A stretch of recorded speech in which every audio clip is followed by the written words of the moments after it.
तो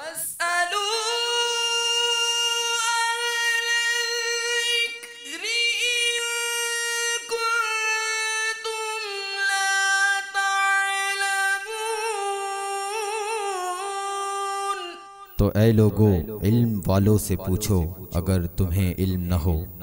अल्हम्दुलिल्लाहि रब्बिल आलमीन वस्सलातु वस्सलामु अला सय्यिदिल मुरसलीन अम्मा बाद फ़अऊज़ु बिल्लाहि मिनश शैतानिर रजीम बिस्मिल्लाहिर रहमानिर रहीम।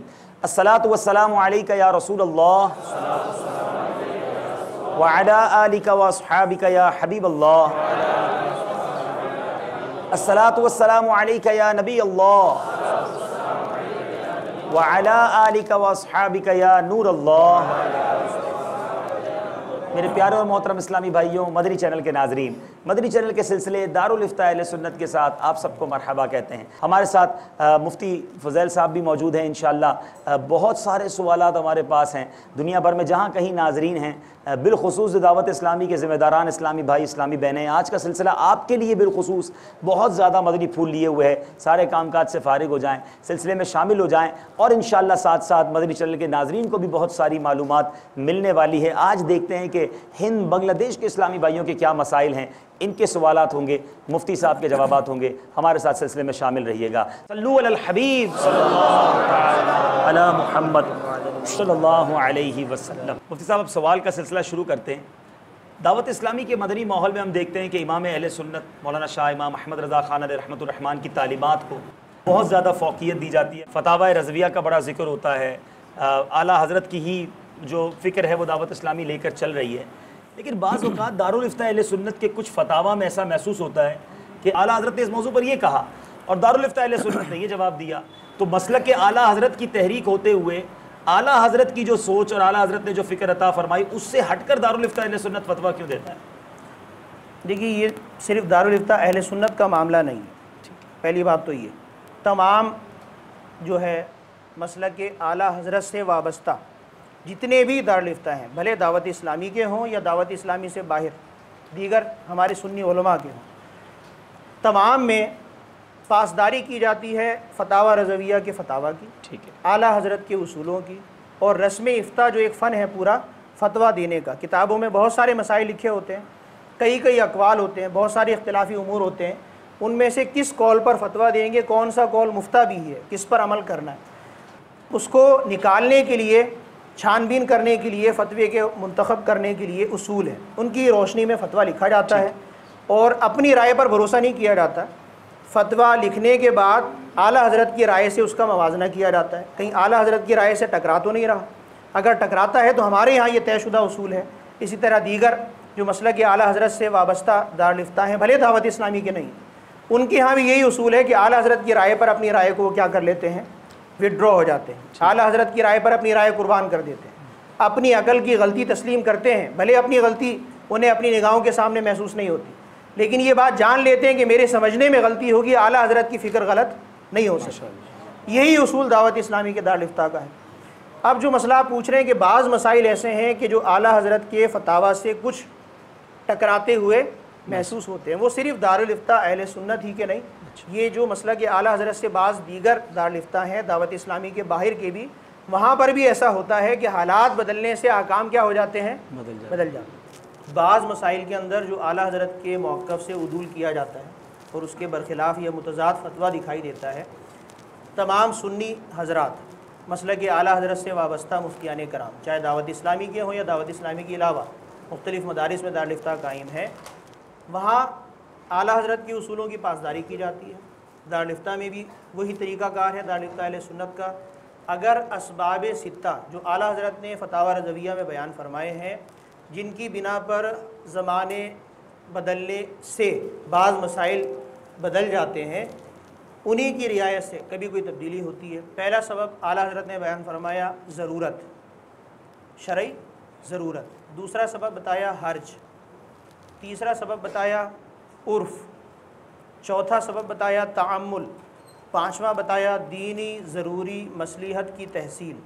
और छठा सबब बताया फ़साद मौजूद या मज़नून बिज़न्ने गालिब का इज़ाला। चूँकि ख़ालिस ये इल्मी इस्तिलाहात हैं, उलमा फ़ुक़हा इनसे वाकिफ़ हैं, इनमें से किसी सबब का जब यकीनी तौर पे तहक़्क़ुक़ हो जाता है, और बारहा उसके अंदर उलमा की बाकायदा मुशावरत होती है। इनकी मजालिस में भी ये तरीक़ा कार है कि नाजुक मसाइल के अंदर अपनी राय पर भरोसा नहीं किया जाता बल्कि और मुशावरत की जाती है। जब अहले राय हज़रात फ़ुक़हा किराम का इत्तिफ़ाक़ अक्सरियत का हो जाता है तो कोई फ़ैसला दिया जाता है। यही सूरत हाल दारुल इफ्ता अहले सुन्नत में है। जहाँ कहीं मामूली एतबार से तज़ाद दिखाई देता है वो हकीकतन तज़ाद नहीं है, ज़रूरतन असबाब सित्ता में से किसी सबब के तहक़्क़ुक़ की बिना पर हालात बदलने से वो हुक्म बदला है। माशाअल्लाह माशाअल्लाह। मुफ्ती साहब, इस वक्त बहुत सारे सवाल जमा हो गए हैं, पर्चियों का अंबार लग गया है और हमने देखा कि कुछ लोग दारुल इफ्ता अहले सुन्नत के सिलसिले को बहुत शौक़ से देखते हैं। अच्छी बात है, देखना चाहिए। अब इन तमाम ज़िम्मेदारान का ये सवाल कर लेना और आपका यहाँ से जवाब दे देना, ये सिलसिला दारुल इफ्ता अहले सुन्नत जो देख रहे होंगे, तो ये इल्म सीखना काफ़ी है या कुछ और भी करना पड़ेगा? देखिए, कुछ और भी करना पड़ेगा। अच्छा, ये आप सुनकर भी इल्म हासिल होता है। इस तरह किताबें पढ़कर, यानी एक पढ़ना तो वो होता है जो ज़बान से आप तलफ़ुज़ करते हैं इतनी आवाज़ में कि आपके कानों तक आवाज़ जाए, पढ़कर सुनाते हैं, आप दर्स देते हैं किताब। ये भी पढ़ने सुनने का जो सिलसिला है ये भी इल्म का ज़रिया है। अगर इसमें बाकायदगी और तसलसल पैदा कर लिया जाए, अपना मिजाज इल्म दीन के शौक़ का, अपने अंदर शौक़ बढ़ाया जाए, अपने मिजाज को जो है वो इल्म दीन के हुसूल में लगाया जाए, अपनी आदत बनाई जाए कि बार बार बितकरार मसाइल पढ़ने हैं, उन्हें हिफ्ज़ करना है, उनके बारे में गौर व खौस करना है, कहाँ कहाँ मुझे ज़रूरत पड़ती है और उस मसले के अगर मैं जानने वाला नहीं हूँ उसके बरखिलाफ़ अमल करूँगा तो क्या नुकसान होगा, कहाँ मेरे घर वालों को ज़रूरत पड़ती है। तो इस तरह बाकायदगी से जब मसाइल पर गौर व खौस करेंगे, थोड़ा सा वक्त लगाकर, आज भी मसला सीखें, इसी मसले को एक दिन बाद दोबारा गौर करें, तन्हाई में गौर करें, अपने दोस्त से डिस्कस करें, फिर समझने की कोशिश करें कौन सी किताब में लिखा है, सईदी आला हज़रत ने फतावा रज़विया में कहाँ बयान किया। फतावा दारुल इफ्ता अहले सुन्नत के प्रोग्राम में तो हवाला दे दिया जाता है कि आला हज़रत ने फतावा रज़विया में यूँ लिखा और आपने सुन लिया या थोड़ा सा लिख लिया मसला। अगर आप फतावा रज़विया खोल कर देखेंगे, जिल्द नंबर, सफ़ा नंबर और पूरा मसला अव्वल ताखिर पढ़ेंगे तो आपके इल्म में बहुत इजाफा होगा माशाअल्लाह। और किताब खोलने की बरकत से बहुत से दूसरे मसाइल भी आपके इल्म में आएंगे। यूँ मसाइल का शौक़ पैदा होगा और अगर आप बाकायदगी से इल्म हासिल करेंगे तो हुसूल इल्म में कामयाब होंगे। कोई भी काम अगर बेकायदगी से किया जाए, कोई भी काम बेकायदगी से किया जाए तो उसमें आदमी माहिर नहीं होता। बाकायदगी से किया जाए और उस वक्त तक किया जाए जब तक उसमें महारत हासिल ना हो जाए, मिजाज ना बन जाए, मसाइल समझ में आना शुरू ना हो जाए, उस वक्त तक जो है वो मेहनत और लगन जारी रखनी चाहिए। एक इस पर एक मिसाल दे देता हूँ। गालिबन अब्दुल्ला बिन अब्बास रज़ी अल्लाह तआला अन्हु के हवाले से मनकूल है, किसी शख्स ने उनसे एक बहुत माकूल सा सवाल किया। अगर आप जहन नशीन करेंगे तो आपको फ़ायदा देगा हमेशा ज़िंदगी में, अपने ज़ाती मसाइल में भी, तंज़ीमी मसाइल में भी, माशरती मसाइल में भी। उनसे सवाल किया कि बताएं सबसे कामिल शय क्या है, सबसे कामिल शय क्या है। फिर पूछा कि बताइए निस्फ़ शय क्या है, आधी शय, जिसको कहें भाई ये कुछ चीज़ है और कहें कि ये पूरी कामिल चीज़ है, और जो ला शय हो उसका कोई ज़िक्र करने के लायक ना, वो क्या है। तो अब्दुल्ला बिन अब्बास रज़ी अल्लाह तआला अन्हु ने ये जवाब दिया कि जिसके पास अकल भी हो, क्या हो, जिसके पास अकल भी हो और इल्म भी हो दीन का, जिसके पास अकल भी हो और शरीयत का इल्म भी हो। अकल से वो मसले को समझे, अकल से मसले को समझे। तो ये जो अकल का दखल आप देंगे और गौर व खौज़ आप शुरू करेंगे मसले की नौइयत समझने के लिए, उसका एहसास करेंगे कि माशरे में कैसी ज़रूरत है, मसले का ताल्लुक़ है किससे, मुझसे, मेरे घर वालों की ज़ात से, मेरे बच्चों से, मेरे वालिदैन से, नफ़क़े से या दीगर मामलात के अतबार से। अकल से मसले का इहाता करें और इल्म भी उसके पास है, इल्म के मुताबिक फ़ैसला करें और फिर अमल करें।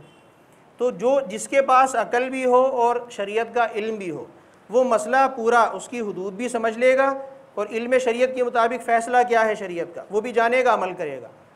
ये है कामिल शय। क्या है? कामिल शय। उसे किसी दूसरे की, अपने जैसे की मोहताजी नहीं, इल्म भी है और उसके पास अकल भी है। निस्फ़ शय कौन सी है? फरमाया वो कि जिसके पास अकल हो लेकिन इल्म ना हो, अकल हो लेकिन इल्म शरीयत ना हो। अकल से वो अपने मसले को तो जान ले कि मैं क्या कर रहा हूँ और मैं किस मसले में मुब्तला हो गया, मुझे किस तरह की रहनुमाई दरकार है। बग़ैर शरीयत की इल्म के अमल किया तो बेकार जाएगा, रायगा हो जाएगा, ख़राब हो जाएगा। उसके पास उसकी अकल रहनुमाई करे और वो कहाँ जाए? जानने वाले उलमा से दरियाफ़्त करे। कुरान करीम की आयत मुबारक है, फ़स्अलू अहल ज़िक्री इन कुंतुम ला तालमून, जानने वालों से पूछ लो अगर तुम नहीं जानते। तो जिसकी अकल इतनी चलती है और उसकी इतनी रहनुमाई करती है कि वो जानने वाले का रास्ता दिखा दे और पूछ कर इल्म सीख कर फिर फैसला करके अमल करना सिखा दे, तो वो क्या है, निस्शे, वो भी ज़ाया बेकार नहीं जा रहा, अकल से मसाइल का इहाता कर रहा है, उलमा से पूछ कर अमल कर रहा है और मुताबिक शरीयत काम करता रहता है। इखलास होगा तो इंशाअल्लाह अल्लाह ताला कबूल फरमाएगा। तो ये दोनों तो अच्छे लोग हैं, पहला मुकम्मल अच्छा, दूसरा भी कदरे अच्छा।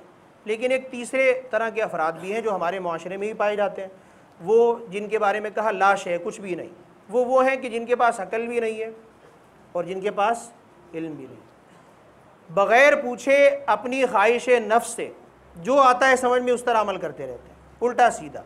तो बताइए हमें पैरवी किसकी करनी है, शरीयत की करनी है या अपनी ख्वाहिश की करनी है? तो शरीयत की पैरवी करने के लिए किसकी तरफ जाना है, उलमाए शरीयत के पास।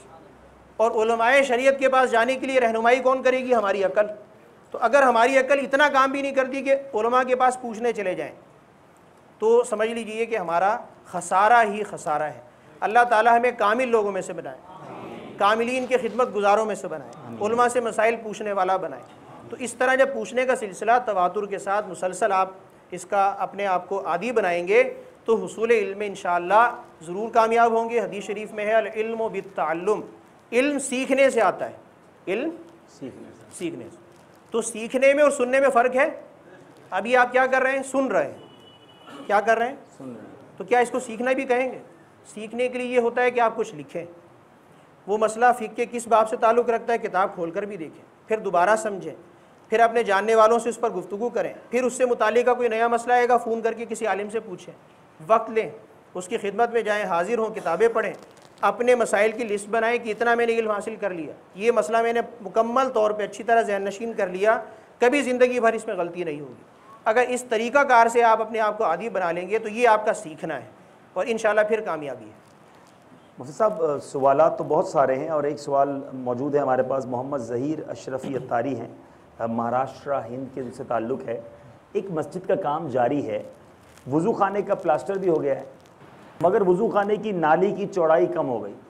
अब ये इरशाद फरमाए कि उस वज़ू खाने की नाली को तोड़कर दोबारा बनाया जा सकता है कि नहीं, क्योंकि वक्फ़ का माल लग गया, अब पता चला कि यार ये कुछ गड़बड़ हो गई, ये दोबारा बनाना पड़ेगा, तो उसको तोड़ सकते हैं दोबारा? देखिए, दोबारा बनाने से पहले ये जो ख़राब क्यों बना, इसका भी तो कुछ हिसाब किताब होगा। यानी वक्फ़ के जो काम हैं हमारे ज़ाती कामों की तरह नहीं होते। अगर मैंने अपने घर में कोई मामला करना है, कोई तामीर करानी है, किसी मिस्त्री को मज़दूर को बुलाना है, तो मैं निगरानी करूँगा, बवक्ती ज़रूरत घर में भी चला जाऊँगा, उसको कुछ समझा करके आपने इस तरह काम करना है। अगर मिस्त्री मज़दूर ने नक्शा ख़राब कर दिया और चीज़ ख़राब हो गई और मैंने कहा इसको सही करें आप, तो अब जो माल ज़ाया हो रहा है वो किसका हो रहा है, मेरा। मैंने निगरानी की थी, जानबूझ के माल ज़ाया नहीं किया, इसलिए इसराफ़ का गुनाह भी नहीं होगा। निगरानी करने में भी कमी नहीं छोड़ी, समझाने में भी कमी नहीं छोड़ी, लेकिन ये मिस्त्री मज़दूर की गलती से जो गलती हुई, मेरा माल ज़ाया हुआ, वो किसका माल था, मेरा माल था, वक्फ़ का माल नहीं था, कोई तावान मेरे ज़िम्मे नहीं। लेकिन मसाजिद आम तौर पर जो तामीर होती हैं वो मस्जिद के माल से तामीर होती हैं, चंदे के माल से होती हैं, वक्फ़ के माल से होती हैं। अव्वलन ये नाली जो बहुत ज़्यादा तंग बन गई और अब उसके बारे में ये फ़ैसला कर रहे हैं कि इसको तोड़कर बड़ा बनाया जाए, तो पहले इस मसले पर गौर करें कि ये छोटी क्यों बनी, इसका नक्शा किसने बनाया, किसने मिस्त्री मज़दूर से काम कराया, अपनी निगरानी में खड़े होकर देखभाल की थी या उसके भरोसे पर छोड़ दिया जैसे चाहे बना दो। उसने पहले मजदूरी ली 5,000 रुपये और अब दोबारा आप कहते हैं नाली इतनी छोटी हो गई है कि निजासत बहकर बाहर आ रही है और गुजारा नहीं है, अब तोड़कर वसी करनी पड़ेगी। तो ये पहले क्यों नहीं सोचा आपने?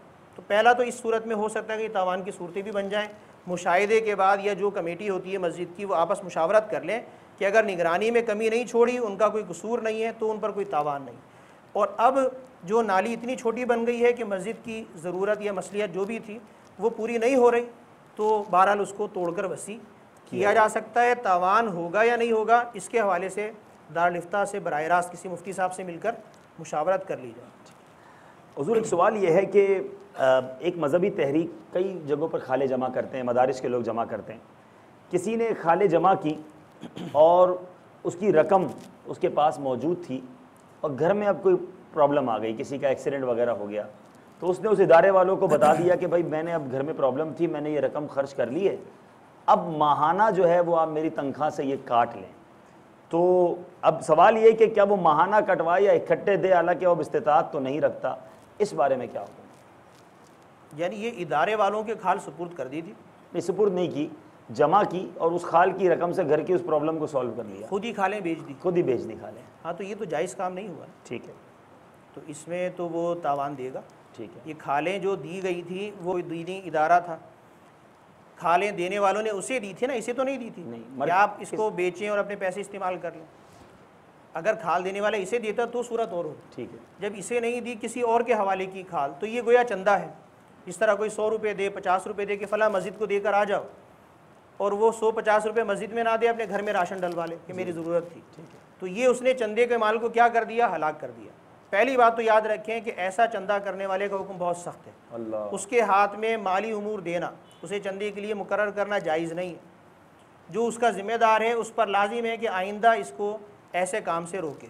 अब हजरत को जानबूझ के नहीं किया ना, घर में आफत आ गई, एक्सीडेंट हो गया, प्रॉब्लम हो गया, इसलिए खर्च किया ना। तो आफत आ गई तो इसने तो दूसरी आफत अपने ऊपर दूसरी बढ़ा ली ना, आखिरत की एक और आफत आफत ले ली। वो जो आफत थी वो दुनिया की आफत थी। और चंदे का माल जो मिसले माल यतीम है, जिस तरह यतीम का माल है कोई हाथ में ले तो गोया वो अंगारा है, यतीम के माल की हिफाजत की जा सकती है, उस पर लगता है। तो इसी तरह चंदे का माल वक्फ का माल होता है कि ये जहाँ देना था वहीं देना था, ज़रूरत पड़ने पर भी खर्च नहीं किया जा सकता। उसने बेजा तसर्रुफ़ किया, नाजायज़ तसर्रुफ़ किया, तो उसे तफ़हीम की जाए, उस पर तौबा भी लाजिम है। और जिसकी खाल थी उससे जाकर वो इजाज़त ले कि आपकी खाल में ज़ाती तौर पे इस्तेमाल कर चुका हूँ, उन सबको बताना भी पड़ेगा, उन सबको बताना पड़ेगा। और अगर वो इजाज़त दे दें, माफ़ कर दे तो ठीक है कि हमने दिया था मस्जिद के लिए, आप इस्तेमाल कर लिए तो हमने माफ़ कर दिया। अगर वो माफ़ नहीं करते और तावान का मुतालबा करते हैं तो उन्हें तावान देना पड़ेगा। अल्लाह अल्लाह अल्लाह। यकीनन ये अतियात जमा करने वाले, खाले जमा करने वाले जहाँ कहीं दुनिया में सुन रहे हैं, बड़ा आसान लगता है, लेकिन इसकी एहतियातें बहुत ज़रूरी हैं। हम करते सवाब की नीयत से हैं, जो भी दुनिया भर में मदारिस, जामियात या दीनी तंजीमों के लोग करते हैं, लेकिन अगर इसकी शरई रहनुमाई ना हो और ज़रा सी गलती हो जाए तो ऐसा ना हो आखिरत बर्बाद करने का मामला भी बन जाए। हुज़ूर, जब भी सदक़ात की बात सुनते हैं, अतियात की बात सुनते हैं, ये इस्तिलाह बड़ी सामने आती है, वाजिबा और नाफिला। सवाल ये कि वाजिबा और नाफिला कहते किसको हैं और इन दोनों में फ़र्क क्या है? देखिए, बड़ी सूरत तो वाजिबा नाफिला की दो आम तौर पर पेश आती है मुसलमानों को। एक तो जो मालदार साहिब इस्तिताअत है और साहिब निसाब है और ज़कात की दीगर शराइत भी पूरी होती हैं, तो उन पर ज़कात फ़र्ज़ होती है। तो ज़कात की जो अदायगी है, ज़कात का जो माल है, ये सदका वाजिबा है। क्या है? सदका वाजिबा। ये ज़कात देना फ़र्ज़ वाजिब के ज़ुमरे में, फ़र्ज़ है, वाजिब का इतलाक़ इस पर किया जाता है।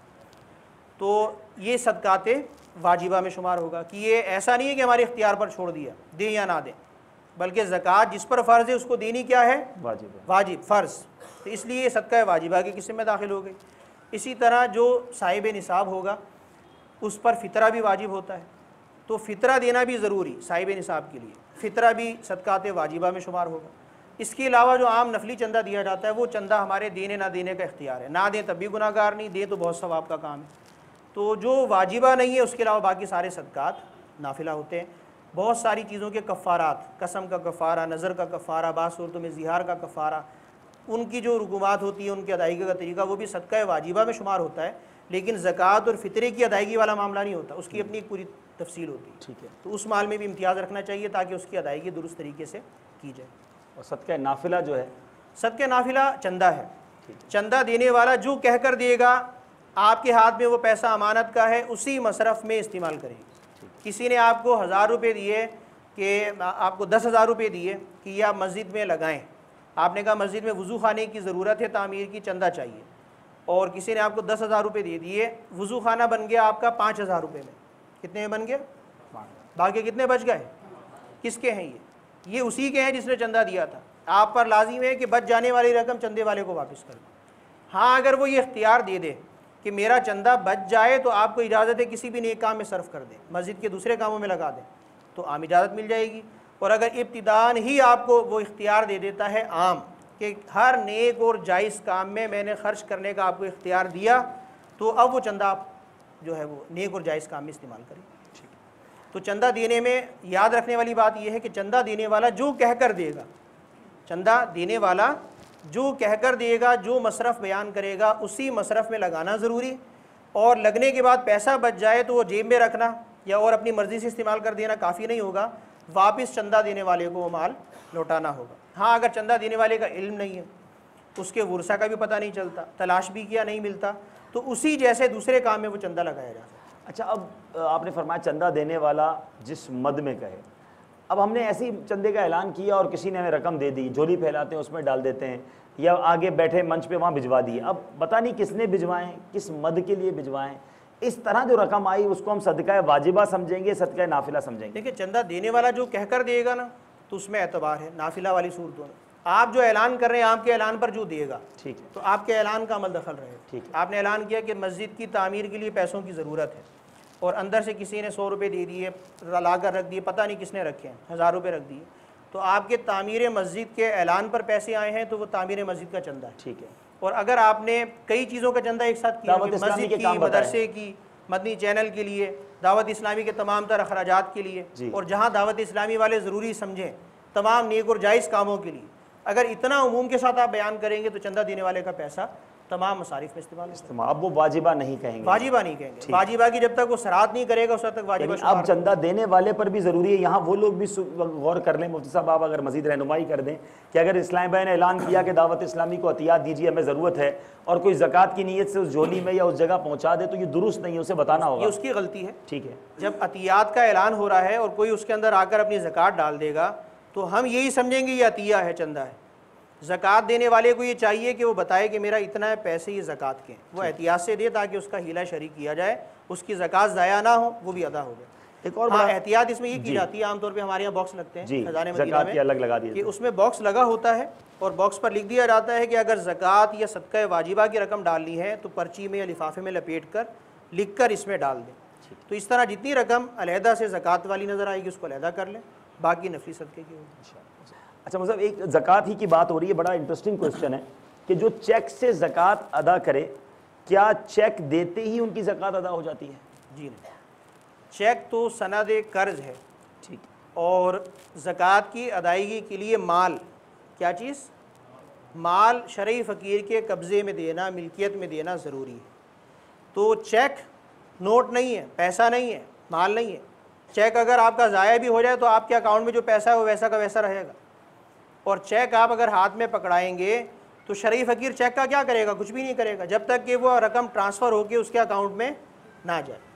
तो अगर आपने चेक इस तौर पर दिया है कि ये मैं आपको ज़कात देता हूँ, और वो चेक क्रॉस चेक था और रकम अकाउंट से ट्रांसफ़र होकर शरीफ फ़कीर ने भी अकाउंट खोल रखा है, ऐसा शरीफ फ़कीर है कोई जी, और वो रकम ट्रांसफ़र होकर उसके अकाउंट में चली जाती है, तो उसके कब्ज़े में चली गई, उसकी मिल्क में आ जाएगी, और अकाउंट में आने के बाद ये कहेंगे कि ये हिला शरिया हो गया और शरीफ फ़कीर तक ज़कात पहुँच गई। लेकिन महज चेक जो उसके हाथ में आया उससे वो ज़कात अदा नहीं हुई। ठीक है, अच्छा, अब अगर खाली यूँ करेंगे कि उसका शरीफ फ़कीर का कोई अकाउंट ही नहीं है, ठीक है, और पैसा भी उसके हाथ में नहीं देना, 1 लाख का चेक उसकी मुट्ठी में पकड़ाया और वापस उसकी मुट्ठी से ले लिया, कोई हिला नहीं है, इस तरह किसी की कोई ज़कात अदा नहीं होगी। अच्छा, चेक देने वाला भी ये ना समझे कि चेक काटते ही मेरी ज़कात अदा हो गई, जब तक वो शरीफ फ़कीर के पास रकम नहीं पहुंचेगी। चेक कितने बाउंस हो जाते हैं मुफ्ती साहब, अगर चेक पर ज़कात अदा हो जाए तो चेक ही घूमते रहेंगे। तो उम्मीद है कि क्लियर हो गया होगा। यहाँ ये बताएं मुफ्ती साहब, बद मज़हब कोई ऐसा शख्स है जिसका अकीदा दुरुस्त नहीं है, उसके ईमानियात के मसाइल हैं, उससे अतियात वगैरह लेना कैसा, और अगर उससे रकम हासिल हो जाए तो उस रकम का क्या किया जाए? उससे कभी भी अतिये के लिए सवाल नहीं करेंगे, मांगेंगे नहीं, ये भी उससे ताल्लुक़ रखना है बेजा, शरन इसकी इजाज़त नहीं। ठीक है, तो ऐसे लोगों से अतियात, अगर कोई आम झोली लगी हुई है, चंदे की पेटी बाहर है और सारे मुसलमान उसमें चंदा डाल रहे हैं, कोई बदमज़हब अपने तौर पर डाल कर चला गया, हमें नहीं पता, तो उसका माल आ चुका है, तो ये उससे मांगना ना हुआ, उससे ताल्लुक़ जोड़ना ना हुआ, तो अब वो माल को अपनी मर्ज़ी से डालकर चला गया बग़ैर मांगे, हमें पता भी नहीं उसका, तो वो इस्तेमाल तो किया जा सकता है। अच्छा, कुछ गैर मुस्लिम होते हैं ना, और बड़े वो देते हैं लोगों को, बड़ी शख्सियत भी होते हैं, तो क्या मुसलमान अपने इदारों के लिए किसी गैर मुस्लिम के पास जाकर भी चंदा मांग सकता है? किसी भी मुशरिक या कोई भी गैर मुस्लिम जी उससे दीनी उमूर में किसी भी तरह की कोई मदद लेना, चंदे का सवाल करना, इसकी इजाज़त नहीं है, मना है। ठीक है, और अगर जिस तरह आपने फरमाया कि उसने भी आकर खुद दे दिया या चंदे की पेटी में डाल दिया, फिर अपनी मर्जी से डाल दिया, हाँ, उसका अता पता भी नहीं है, तो उसको वापस करना ज़रूरी नहीं, वो इस्तेमाल किया जा सकता। ठीक है, अच्छा, बड़ा ज़बरदस्त सवाल आया हमारे राजस्थान के इस्लामी भाई से, मोहम्मद फ़ारूक निज़ामी हैं। वो कहते हैं कि तावान किस शय को कहते हैं, बात तो हो रही है काफ़ी देर से, ये तावान क्या है?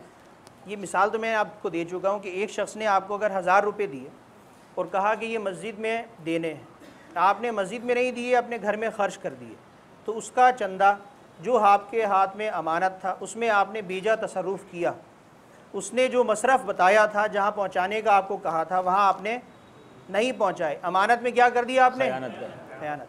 ये कोई पूछने वाली समझने वाली बात तो नहीं है, सबको पता है कि ये अमानत में क्या हो गई? खयानत। एक शख्स का माल बग़ैर उसकी रजामंदी के आपने बर्बाद कर दिया, ज़ाया कर दिया। तो अब इस सूरत में जिसका माल आपने ज़ाया किया है, आप उसके हक़ुल अब्द में गिरफ़्तार हो गए। तो जिस तरह हक़ुल्लाह की अदायगी मुसलमानों पर है, हक़ुल अब्द भी तो है। किसी का माल छीन लेना, चोरी कर लेना, डाका डाल देना, ये भी नाजायज़ है, हराम है। इसी तरह भोली भाली शक्ल बनाकर चंदा लेना और दीनी कामों का तारुफ कराकर चंदा वसूल करना और फिर जहाँ चंदा दिया था वहाँ ना पहुँचाना, खुद खा जाना, क्या ये चोरी नहीं है एक तरह की?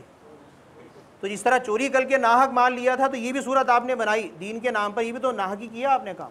तो किसी का भी नाजायज़ तौर पर माल आपने लिया है तो उसकी माल की अदायगी आपको करना ज़रूरी है। इसकी बहुत सारी सूरतें होती हैं। तवान फ़र्द वाहिद को भी दिया जाता है, इदारे वालों को भी दिया जाता है। अब जिससे चंदा लिया उसका चंदा आपने हलाक कर दिया तो उसके हक़ुल अब्द में गिरफ़्तार हो गए। अगर आपने उसे तावान नहीं दिया, माफ़ नहीं कराया, वो राज़ी नहीं हुआ, तो आखिरत में आपकी पकड़। यूँ ही मस्जिद का माल मस्जिद वालों के पास अमानत होता है, कमेटी वालों के पास अमानत होता है। अगर उसमें वो बेजा तसर्रुफ़ करेंगे तो मस्जिद को भी उन्हें तावान देना पड़ेगा। मस्जिद का माल भी अमानत है, बामुताबिक उर्फ़ उसको खर्च किया जा सकता है।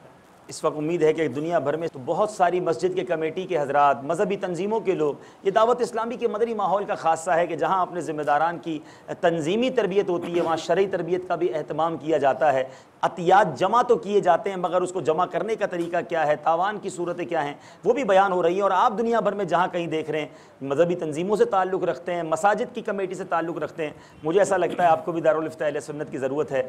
ईमेल एड्रेस स्क्रीन पर आपको दिखाया जाएगा, दुनिया भर में जहाँ कहीं है। जी हाँ, दारुल इफ्ता फ़कत दावत इस्लामी वालों के लिए नहीं, तमाम या रसूलुल्लाह कहने वालों का ये दारुल इफ्ता है। आइए, अगर आपकी मस्जिद है, आपका मदरसा है, आप किसी मजहबी तहरीक से ताल्लुक़ रखते हैं, अपने चंदे के अहकाम को समझना चाहते हैं, हमें ईमेल कीजिए। इंशाअल्लाह दारुल इफ्ता अहले सुन्नत के हमारे मुफ्तियान कराम, हमारे इस्लामी भाई आपकी भी रहनुमाई करेंगे। मुझसे एक सवाल ये था कि बा जमाअत नफल नमाज, उसके बारे में कुछ सुना है कि इख्तलाफ है, तो इसकी एक तो वजाहत भी फरमा दे, क्या इसकी जायज़ सूरत है? और फिर रमज़ानुल मुबारक में बिलखुसूस एतिकाफ़ में सलातुत तस्बीह बा जमात अदा की जाती है, उस बारे में भी कुछ रहनुमाई फरमाएँ। नफिल नमाज के बारे में फ़िक़े हनफ़ी में जो रस्मी इफ्ता के तकाज़े के मुताबिक फ़तवा मुफ्ता भी कौल है, वो ये है कि अलल ऐलान तदाई के साथ जमा होकर बाजमात नमाज करना ये मकरूह खिलाफ़ औला है। मकरूह खिलाफ़ औला, मकरूह तहरीमी नाजायज़ गुनाह नहीं है, खिलाफ़ औला है, बचना चाहिए। बेहतर यह है कि बाजमात नमाज ना पढ़ी जाए, तना तनहा पढ़ें। ठीक है, लेकिन उलमा ने यह भी फरमाया है कि दौर ऐसा है कि लोगों की इबादत की तरफ रग़बत कम है और तनहा तनहा वो फ़र्ज़ नहीं पढ़ते, नवाफिल की तरफ कहाँ आएंगे। तो उन्हें माहौल देने के लिए या जहाँ जहाँ राइज है और नवाफिल की जमात होती है, इस बहाने लोग जमा हो जाते हैं, नवाफिल पढ़ लेते हैं, जिस तरह सलातुत तस्बीह या दीगर नमाज़ें, तो उनकी अदायगी से आवाम को नहीं रोका जाएगा, उन्हें मना का फ़तवा भी नहीं दिया जाएगा। ये ख़ुलासा है फ़तावा रज़विया में सैयदी आला हज़रत के फ़तवे का कि हुक्म क्या है, खिलाफ़ औला, गुनाह नहीं, नाजायज़ नहीं, पढ़ ली तो कोई गुनाह नहीं है, बचना बेहतर था। लेकिन जो लोग पढ़ते हैं उन्हें रोका ना जाए और आवाम को रोकने का फ़तवा भी ना दिया जाए। ये भी फ़तावा रज़विया में एक हवाले में मज़कूर है। मौजूदा ज़माने के लिहाज से भी इस पर अमल इस बहाने लोग इबादत कर लेते हैं, इस बहाने वो नमाज़ पढ़ने आते हैं। इस बहाने जो इबादत कर रहे हैं और इस रूह से जो इबादत की तरफ राग़िब हो रहे हैं, उन्हें रोकने की कोई हाजत, कोई ज़रूरत। अच्छा, अब ये जो सलातुत तस्बीह की जमात है या इशराक व चाश की जमात है, नफल नमाज में क्या जहरी तिलावत करनी होगी या सिर्री तिलावत करनी होगी? जो रात के नवाफिल हैं उनमें जहर से पढ़ेंगे और जो दिन के नवाफिल हैं उनमें जहर नहीं होगी। यानी रात के नवाफिल में बुलंद आवाज़ से सलातुत तस्बीह अगर रात को पढ़ रहे हैं, मगरिब के बाद सलातुल अवाबीन पढ़ रहे हैं तो जहर होगा। और अगर सुबह इशराक और चाश्त की नमाज है तो इमाम साहब जहर से नहीं पढ़ाएंगे, सिर से पढ़ाएंगे। जहर और सिर की तारीफ भी हो जाए। जहर ये कि अपने अलावा जो पीछे पहली सफ़ के नमाजी हैं यहाँ तक आवाज़ पहुँची, ये जहर का अदना मर्तबा है। और सिर ये है कि आपके अपने कान सुन लें। ठीक है। अच्छा मुफ्ती साहब, यहाँ भी कई दूर दूर से सफ़र करके इस्लामी भाई आए हैं और दुनिया भर में लोग ट्रैवल करते हैं। कसर नमाज, मुसाफिर की नमाज कब होगी, यानी मुसाफिर बंदा बनता कब है, कितना किलोमीटर का सफ़र करेगा? इसमें तफसील तो ज़्यादा है, ठीक है। यानी नमाज मुसाफिर का जो बयान बहार शरीयत में लिखा है वो बहुत सारे ज़रूरी मसाइल वाले हैं, और उन ज़रूरी मसाइल में हमें भी उनसे ताल्लुक़ पड़ता रहता है। ख़ुलासा ये है कि अगर आप अपने शहर से, जो आपका वतन है, उससे बाहर जा रहे हैं 57.5 मील दूर, 57.5 मील, तकरीबन 92 किलोमीटर बनता है, शहर या कस्बा या गांव जो भी है, उससे बाहर आप 57.5 मील दूर जा रहे हैं, तो आप सारे रास्ते क्या करेंगे, नमाज कसर करेंगे। और जहां पहुंचेंगे वहां पहुंचने के बाद भी कसर करेंगे। कब तक? जब तक कि आपकी 15 दिन रहने की नीयत ना हो। अगर 15 दिन रहने की नीयत से जा रहे हैं तो आप मुसाफिर नहीं। 15 दिन रहने की नीयत से जिस जगह जाकर आप ठहरेंगे आप वहाँ मुकीम हो जाएंगे। क्या हो जाएंगे? मुकीम हो जाएंगे। तो जिस तरह वतन असली में नमाज पूरी पढ़ते हैं, इसी तरह वतन की दूसरी किस्म वतन इकामत होती है।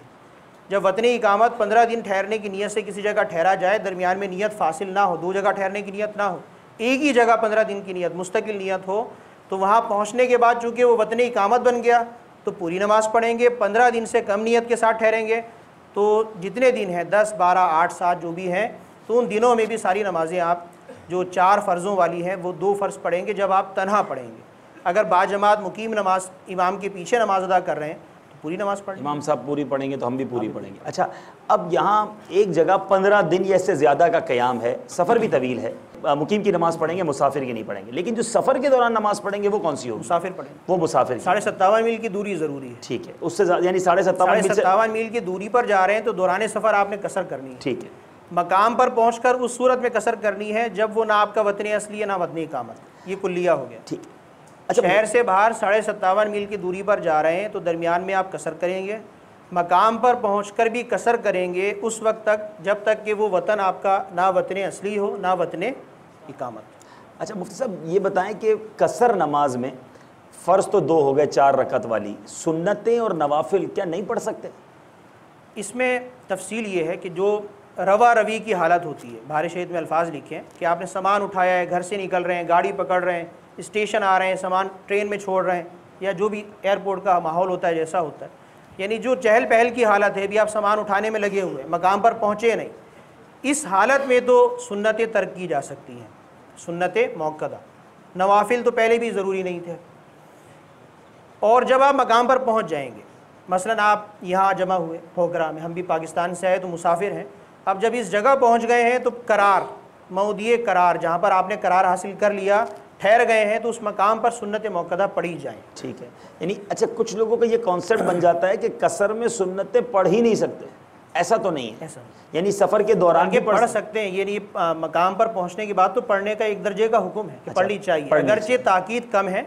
जो आम हालात में सुन्नत मौक़दा होती हैं, जितनी ताकीद उसकी होती है, छोड़ने में इसात और कसूर और आदत गुनाह भी, वो हुक्म कुछ तखफीफ के साथ है, लेकिन पढ़ने का फ़ुक़हा किराम ने फरमाया है कि जब मकाम पर पहुँच जाएँ तो सुन्नत मौक़दा ज़रूर पढ़ें।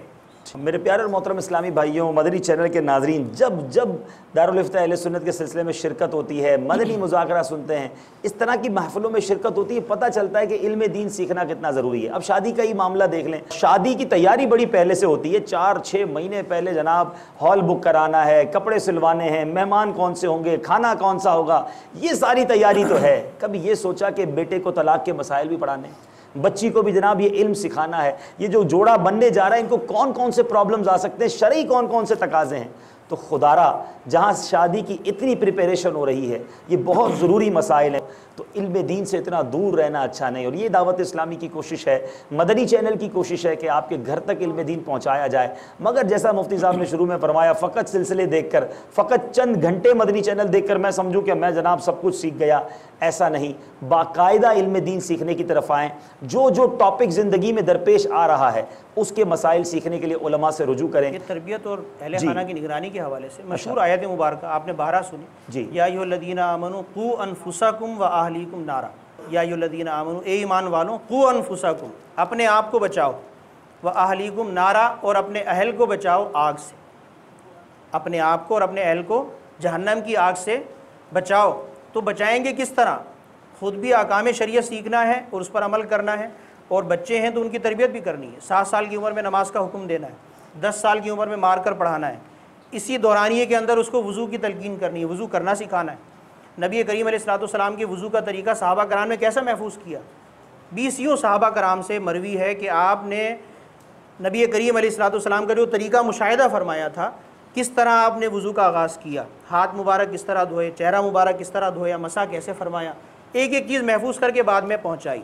यही हमारा असलाफ़ का तरीका था, सहाबा कराम फिर ताबईन तबा ताबईन, कि वो अपनी औलाद की इसी तरह तरबियत करते थे। उनका मिजाज दीनी होता था, उनको आखरत की फ़िक्र लायक रहती, तो उनकी सारी तवज्जो जब फ़िक्र आखरत में वो मुब्तला रहते थे तो अपनी फ़िक्र भी करते थे, अपनी औलाद की भी करते थे, अपने अहले खाना की भी करते थे, अपने वालिदैन की भी, अइज़ा अक़रीबा की भी, रिश्तेदारों की भी, महल्ले पड़ोस वालों की भी।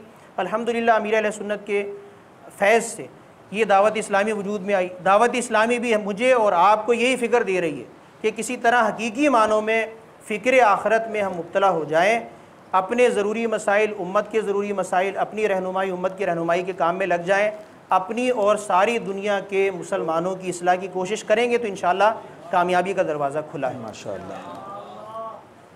हुज़ूर ये बताएं कि उश्र का शरई हुक्म क्या है? उशुर में भी तफसील है, ठीक है। मुख्तसरन इसमें यही अर्ज़ किया जा सकता है कि जिस तरह सोने की ज़कात होती है, चांदी की ज़कात, करेंसी माल नोट की ज़कात, माल तिजारत की ज़कात, इसी तरह जो ज़मीन है और ज़मीन की पैदावार है उसकी भी ज़कात होती है। फ़र्क ये है कि जो सोने चांदी और करेंसी की ज़कात आम तौर पे हम निकालते हैं उसमें आम तौर पे 2.5% जी, आसानी के लिए बताया जाता है, 2.5% ज़कात होती है। 1 लाख पर कितना? 2,500 रुपये। और उशुर ये होता है कि पैदावार जितनी भी हुई उसका 10वां हिस्सा देना है। बाज़ सूरतों में 20वां हिस्सा देना होता है। जब मोल पानी लेकर ज़मीन सैराब की जाती है तो उसमें जो फसल हुई उसमें 20वां हिस्सा होता है, और जो बारिश के नदी नालों के पानी से सैराब होती है उसमें 10वां हिस्सा होता है, यानी तो 10% और 5%। इसको उशुर कह देते हैं। अगरचे बाज़ सूरतों में जो है वो 20वां हिस्सा है, निस्फ उशुर भी जी वाजिब होता है। इसकी तफसील के लिए बाहर शरीयत के उशुर का बयान, उसका मुताला ज़रूरी है। अल-मदीनतुल इल्मिया का एक बड़ा प्यारा रिसाला बड़े आसान अल्फाज में उशर के अहकाम के नाम से मौजूद है। वो इस्लामी भाई जिनका खेती बाड़ी और ज़मीन से मामलात से ताल्लुक़ है ज़रूर पढ़ें। वही बात कि खेती बाड़ी तो कर ली, ज़मीन भी ले ली, क्या उशर के अहकाम पढ़े आपने? तो अल्हम्दुलिल्लाह ये रिसाला वेबसाइट पर भी मौजूद है, आप डाउनलोड भी कर सकते हैं। बल्कि मुफ्ती साहब के साथ ही हमने उशर के अहकाम पर बाकायदा दारुल इफ्ता अहले सुन्नत के 2 या 3 सिलसिले किए थे, वो ऑन एयर भी हो चुके हैं। उसको आप इंटरनेट पर डाउनलोड भी कर सकते हैं और उससे भी जनाब रहनुमाई ले सकते हैं। मुफ्ती साहब फलों पर भी ज़कात होती है? जी, अनाज के साथ साथ ज़मीन की कोई भी पैदावार हो उस पर उशर के अहकाम होंगे इंशाअल्लाह। सल्लु अलल हबीब सल्लल्लाहु तआला अला मुहम्मद सल्लल्लाहु अलैहि वसल्लम। एक इस्लाम का सवाल है कि मैंने अगर मदनी अतियात इकट्ठे किए, 1.5 लाख रुपए जमा कर लिए, तो जिस शख्सियत ने अतियात दिए उसको तो सवाब मिलेगा, क्या मुझे भी अतियात जमा करने का उतना ही सवाब मिलेगा? उसको तो देने वाले को तो देने का सवाब मिलेगा और आपको जमा करने का सवाब मिलेगा। जिसका जैसा इखलास, अल्लाह ताला उसके मुताबिक अपने फजलो करम से सवाब इनायत फरमाता है। किसको कितना मिलेगा इस तफसील में ना मैं जा सकता हूँ ना आप। ठीक, सवाब मिलेगा इंशाअल्लाह, इखलास के साथ करते चले जाएं। सुभान अल्लाह। इसी तरह एक और सवाल था कि एक अगर मालूम हो कि किसी शख्स का पैसा जायज़ के साथ साथ नाजायज़ तरीके से भी हासिल होता है, यानी उसका कारोबार में जायज़ भी है नाजायज़ भी है, क्या उससे चंदा ले सकते हैं? जी हाँ, मखलूत माल किसी का हो कि वो जायज़ आमदनी भी रखता है और बहुत सारे इधर उधर के काम भी कर देता है जिससे माल में हुर्मत पैदा हो जाती है और वो मिला जुला माल उसकी मिल्क में कब्ज़े में है, तो वो अगर चंदा देता है या उससे चंदे का मुतालबा किया जाता है और चंदा मिलता है, वो चंदा लिया जा सकता है, वो नाजायज़ नहीं है। ठीक है। अच्छा मुफ्ती साहब, हिंदुस्तान के बैंकों में जो मुसलमान पैसे जमा करवाते हैं, कोई साल भर के लिए, कोई ज़्यादा अरसे के लिए, उस पर जो सूद मिलता है उसका क्या हुक्म है? जो यहाँ आपके हिंद में भी उलमा कराम के हवाले से ये मसला मशहूर है, कोई नया मसला नहीं है, और यहाँ पर भी दारुल इफ्ता कायम है, उनके यहाँ फ़ैसले भी होते रहते हैं और फतावा छपती भी रहते हैं। इस्लामी भाइयों का आम तौर पर इस मसले का इल्म होता है कि हिंदुस्तान के जो तमाम गैर मुस्लिम हैं वो हरबी हैं। क्या है? हरबी। इसी तरह तकरीबन तमाम ममालिक में पाए जाने वाले अक्सर वो क्या है? हरबी। और हरबी जो गैर मुस्लिम होता है उसका माल उसकी खुशी से जब मिल जाए बग़ैर धोखा दही के तो उसका लेना जायज़ होता है। उनके खालिस बैंक जिसके अंदर मुसलमान का कोई हिस्सा नहीं है, कोई शेयर नहीं है, मुसलमान अगर हिस्सेदार नहीं है, खालिस गैर मुस्लिमों का वो बैंक है, उसमें पैसे जमा कराकर जो ज़ियादती मिलती है वो बग़ैर सूद की नीयत के एक जायज़ माल मिल रहा है, लेने में हर्ज नहीं। अच्छा, यहाँ आपने कुछ शर्तें बयान की ना, हर्ब भी काफिर भी हो और बैंक भी ऐसा हो जिसमें जनाब वो कि मुसलमान का शेयर भी ना हो। अच्छा, अब ये तो लेना हुआ, अब हमें ज़रूरत है लोन की, हमें ज़रूरत है गाड़ी लेनी है या कोई पैसा से कोई घर बनाना है, तो उसी तरह हर्बी काफिर भी हो, उन्हीं का बैंक हो, तो क्या उससे लोन लेकर उनको नफ़ा दे सकते हैं? आम सूरत में नफ़ा देने की इजाज़त नहीं, लेकिन कर्ज़ लेने के बाद अपना वो काम बन जाता है कि जिसके बाद अपनी हाजत भी पूरी हो जाती है, और उन तक अगर ये काम ना किया जाए तो उन्हें ज़्यादा नफ़ा देना पड़ेगा। मिसाल के तौर पे एक शख्स किसी ऐसे मुल्क में रहता है जो उन गैर मुस्लिम हर्बियों का है और वहाँ किराए पर रहता है और $100 किराया है हर माह का। अगर वो अपना मकान नहीं बनाएगा तो हर माह कितने देता जाएगा? $100 देता जाएगा। मालिक मकान जो गैर मुस्लिम हर्बी है उसको कितना देता जाएगा?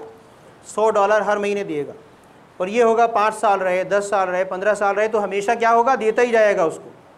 और ज़मीन उसकी नहीं आ रही मिल्क के अंदर, अपनी मिल्क में करने के लिए उसको क्या चाहिए? कर्ज़ा। ठीक है। और वो हर्बी से अगर लिया जाए, जो वो इंटरेस्ट पर वो कर्ज़ा देते हैं, और एक ही साथ माकूल सा कर्ज़ा लेकर अपना मकान बना लिया जाए, और भले कर्ज़ की अदायगी में थोड़ा नफ़ा उनको देना पड़े और अपने ज़्यादा पैसे उसके बच रहे हैं, इस एतबार से नफ़ी का ज़न्ने गालिब हो तो कर्ज़ा लेकर उन्हें नफ़ा देना भी चाहिए। अच्छा, लेकिन ये एक घर के लिए ये कारोबार कर ले बंदा के 10 घर ले लेता हूँ, किस्तें भरता रहूँगा, अपना हो जाएगा, फिर बेचता रहूँगा, तो अपनी ज़रूरत के लिए तो इसकी ज़रूरत की, हाँ, इसके कारोबार के लिए इसकी इजाज़त नहीं दी जा सकती। कोई ख़ास सूरत हो तो वो बयान करें, शायद उस पर कोई गौर व उसके बाद नतीजा। ठीक है, उम्मीद है कि ये बहुत क्लियर कॉन्सेप्ट हो गया होगा। एक बड़ा इंटरेस्टिंग क्वेश्चन है मुफ्ती साहब, पानी में जो मछली खुद ब खुद मर कर उल्टी हो जाती है वो हराम है, लिखने वालों ने लिखा है। एक मछली को इंसार बाहर निकालता है, वो भी मर जाती है, उसको ज़िबा भी नहीं किया जाता, वो हलाल है। तो जो खुद मर गई वो हराम, जो हमने निकाल कर मार दी वो हलाल। ये इसमें हिकमत क्या है? इसमें सबसे बड़ी हिकमत तो ये है कि ये हमारा हुक्म शरीयत है। सुभान अल्लाह। हदीस शरीफ में आया कि अल्फाज हैं ताफ़ी के, कई हदीसों में है, ताफ़ी मछली जो खुद मरकर पानी में उल्टी तैर गई वो नहीं खाई जाएगी। और फ़ुक़हा कराम जो हमारे आइम्मा मुज्तहिदीन हैं, उन्होंने इन अहदीस को मद्देनज़र रखकर हुक्म शरीयत यही बयान फरमाया कि जो खुद मरकर उल्टी तैर गई वो मछली खाना जायज़ नहीं। तो हुक्म शरीयत होना ही हर तरह की हिकमत से पुर होना है माशाअल्लाह। और बाकी रह गई कि वो हिकमत कि जो हमारी अकल में भी आए, तो ऐसी हिकमत मेरे इल्म में भी नहीं है। कोई हिकमत जिस तक हमारी अकल की रसाई हो वो भी हुक्म शरीयत मानना है, और जिस हिकमत तक हमारी अकल की रसाई ना हो वो भी मानना है। आजकल तो जदीद तिब्बी तहकीकात भी होती हैं, और बहुत सारी वो हमारे अहकामात शरीयत के जिन चीज़ों को शरीयत ने हराम कहा और एक वक्त तक उसकी जो मुज़िरत थी, उसका जो ज़रर था, उसका जो नुकसान था सामने नहीं आता था, अब सामने आ रहा है। तो इसी तरह ताफ़ी मछली जो खुद मर कर पानी में उल्टी तैर गई, इसमें बहुत सारे ऐसे मफासिद होंगे, मुमकिन है कि जो तिब्बी हवाले से भी हमारे लिए नुकसानदेह हों, और उखरवी हवाले से तो नुकसानदेह है ही कि हुक्म शरीयत की खिलाफ वर्जी है। तो हमें हुक्म शरीयत मानना है बिला चूँ चरा किए, सुभान अल्लाह। हमारी अकल में उसकी हिकमत आए या ना आए, ये हमारी अकल का कसूर है। अहकामात शरीयत सारी की सारी हिकमत पर मबनी। सुभान अल्लाह, बड़ी खूबसूरत बात की। लॉजिक तलाश करते हैं कुछ लोग, जनाब इस काम में ये नाजायज़ क्यों है इसकी लॉजिक बताएं, ये हलाल क्यों है इसकी लॉजिक बताएं। बड़ी खूबसूरत बात की। हम बंदे हैं, हमारा काम मानना है। इस तरह का जो बेजा कयास होता है वो शैतानी कयास कहलाता है। जी। इस तरह के सबसे पहले शैतान को हुक्म दिया गया कि आदम अलैहिस्सलाम को क्या करें? सजदा करें। आदम अलैहिस्सलाम को क्या करें? सजदा। उसने क्या कहा कि इसको ए बारी ताला तूने किससे पैदा किया? मिट्टी से, और मुझे पैदा किया आग से। तो यहाँ उसने अपने अकल के घोड़े दौड़ाए थे, उसी से वो दुत्कारा गया, मरदूद हुआ। तो ये बेजा कयास है कि हुक्म शरीयत आने के बाद जो कयास के घोड़े दौड़ाएगा, ये बेजा कयास। और एक हमारे आइम्मा मुज्तहिदीन कयास फरमाते हैं, वो हमारा रुकन इस्लाम एक तरह का, वो हमारे दीन के बुनियादी उसूलों में से है। कुरान हदीस इजमा के बाद कयास का मर्तबा आता है, वो सारे अहकामात शरीयत को मरूज़ रख के किया जाता है। वो ज़रूर हक़ है और ज़रूर सच है। मुज्तहिद के कयास पर जो है वो उसको अजर भी मिलता है, और उसकी जो मुकल्लिद होता है वो पैरवी भी करता है। माशाअल्लाह माशाअल्लाह। अच्छा मुफ्ती साहब, ये बताएं कि अवाम में ये मशहूर है कि ऊँट का गोश्त खाने से वज़ू टूट जाता है, इसकी क्या हकीकत है? और अगर वज़ू टूट जाता है तो इसमें क्या हिकमत है? ऊँट का गोश्त खाने से भी वज़ू नहीं टूटता। ठीक है, वाज़े मसला है। तो ये एक अवाम में गलत मसला मशहूर हो गया। चले भाई, ऊँट का गोश्त खाने से वज़ू नहीं टूटता, ये भी आज क्लियर हो गया। कई इस्लामी भाइयों को हो सकता है ये वसवसा आता हो। मतलब ये बताएं, कोई इस तरह कहे एहतियात देते वक्त कि ये कुल्ली इख्तियार है आपको, आप जहाँ चाहें इस्तेमाल कर लें। अब उसने तो ये कह दिया जहाँ चाहे इस्तेमाल करें, तो घर में ज़रूरत थी वहाँ इस्तेमाल कर लिया। कुल्ली इख्तियार एक होता है लफ्ज़, ठीक है, जैसे मैं और आप दावत इस्लामी से वाबस्ता हैं और दावत इस्लामी का आप तारुफ़ करा रहे हैं, शोबाजात का सीडी भी दिखा रहे हैं, तो ये दावत इस्लामी का आपने अपने ऊपर तशख़्ख़ुस भी हमारा दावत इस्लामी का है।